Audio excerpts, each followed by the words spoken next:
RJ, Sir. how does it feel na ano na kayo? Twice to beat na daw kayo eh. So, how does it feel na twice to beat kayo?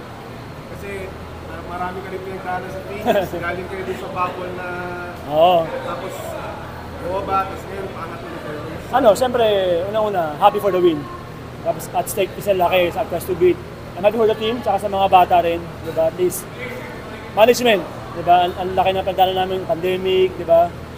So, masaya lang. Also for the coaches din. Ano ba nagbago, RJ? From the time na mabata sa baba kayo to now na mga na uli kayo? Siyempre, big factor din yung import namin. J3. Maswerte naman, di ba, sa loob, walang reklamo, di ba, walang toyo. Maswerte namin sa kanya, di ba. Siyempre, all around eh. Score, pasa, rebound, and sobrang unselfish niya. So, ayun ang sobrang swerte namin sa import talaga namin. At yan na lang, parang kayo talk about lang yung parang role mo dito sa team. Kasi alam naman natin yung Phoenix, recently, naging youth leader na rin. But still, you are, nandiyan ka to deliver katulad kanina sa clutch shot. Masabi mo lang sa ganun. Ano, siguro as one of the, di palawan, ako pala pinakamatagal sa Phoenix. So siguro, ano ko yung experience ng Phoenix as a team. From up and down, di ba?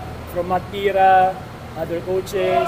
Siguro akin lang just to lead, di ba? And to set an example din. Culture na ginagawa namin since the beginning pa.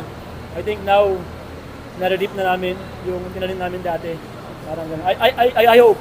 I want to say na gano'n. Siyempre, we're doing good now. Sana tuloy-tuloy. RJ, may one game pa kayo. Siyempre, outlook niya sa quarterfinal. So,